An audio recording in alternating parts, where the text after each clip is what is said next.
pessoal, meu nome é Gabriela Bevenuto e no review de hoje nós vamos falar sobre futebol. Futebol é Bom para Cristão foi escrito pelo reverendo Emílio Garófalo Neto e ele foi publicado ano passado, no ano da Copa do Mundo.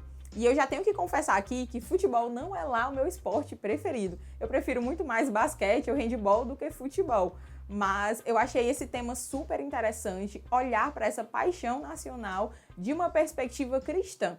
E essa é a proposta do livro. Esse livro é composto por 2 artigos. No primeiro, a gente vê uma análise de uma perspectiva bem das estruturas da cosmovisão cristã, de criação, queda e redenção. A gente vai olhar para a Copa do Mundo dessas 3 perspectivas. E é muito interessante ver como a gente consegue olhar para esse mundial, para esse campeonato global que une tantas pessoas, que faz com que até mesmo pessoas que, assim como eu, não gostam tanto de futebol, se reúnam para assistir aos jogos. É muito interessante, esse foi o meu artigo preferido. E o segundo fala sobre a imagem de Deus no homem e sobre etnia. Ele fala bastante sobre diversidade cultural nesse segundo artigo. No primeiro artigo, sobre Copa do Mundo, a gente vê vários aspectos desse torneio das perspectivas que eu já falei, de criação, queda e redenção. Na parte de criação, é muito interessante que aqui o reverendo Emílio traz a ideia de que nós somos subcriadores, nós criamos a partir da criação que Deus fez, então nós imitamos as estruturas que já foram colocadas por Deus nessa criação. E a gente faz isso porque nós somos imagem e semelhança de Deus. É interessante que ele traz esses aspectos que o homem em suas criações, inclusive no futebol, imita essas estruturas criacionais. Ele fala aqui de coisas como as regras do jogo, a estrutura do jogo. Ele fala sobre uma representatividade, como nós nos sentimos representados pelaquela seleção que está lá. Ele fala também sobre beleza, sobre excelência, sobre essa busca por um jogo bonito, de fazer jogadas bonitas e de ser um atleta de excelência. Tudo isso ele fala nessa parte de criação, como nós imitamos o Criador ao reproduzirmos essas categorias criacionais.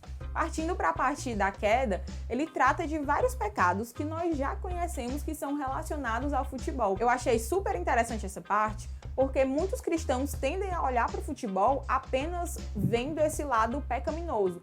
A gente não quer ter o trabalho de pensar nas coisas de uma perspectiva cristã, de enxergar que ali tem coisas boas, tem coisas pecaminosas e que nós precisamos redimir essas coisas. Muitas pessoas querem só colocar determinadas coisas na caixinha do é pecado e não vou me envolver com isso. E o futebol foi assim durante muito tempo.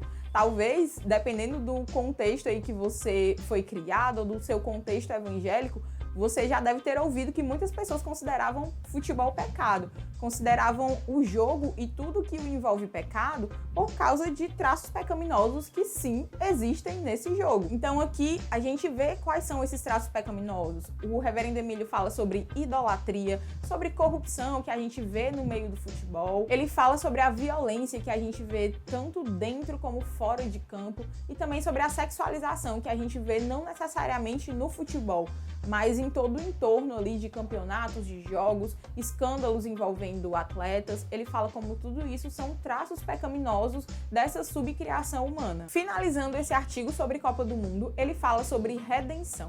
Quais são os traços que apontam para uma redenção das coisas que a gente vê no futebol?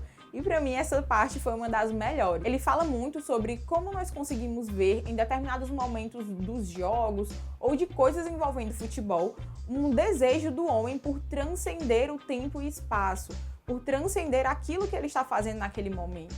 Ele fala bastante sobre a busca pela eternidade, um desejo pela eternidade que tem no coração do homem. Eclesiastes já falava isso, que Deus colocou a eternidade no coração do homem.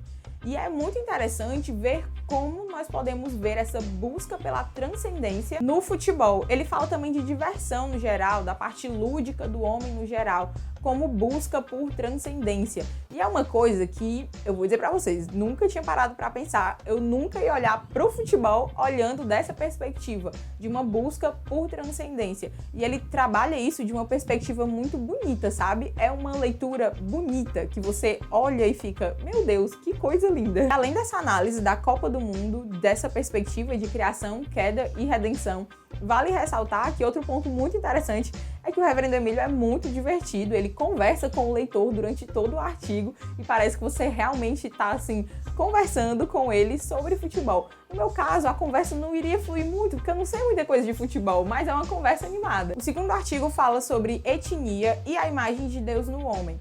É interessante porque parece que ele dá uma volta assim ao redor do planeta e vai falando sobre como as mais diferentes culturas lidam com o futebol. Ele destaca aqui que o futebol é um esporte global. Onde você chegar, em qualquer local do planeta, as pessoas vão saber falar alguma coisa sobre futebol, vão saber dizer algum nome famoso, vão saber dizer Pelé, Ronaldinho, falando aqui de Brasil, as pessoas vão ter algum nível de conhecimento. Ele fala que mesmo sendo um esporte global, esse esporte acaba encontrando peculiaridades nas mais diferentes áreas do planeta. E falando sobre diversidade cultural, sobre essas peculiaridades, ele fala bastante sobre racismo, que é uma coisa que a gente vê bastante no futebol.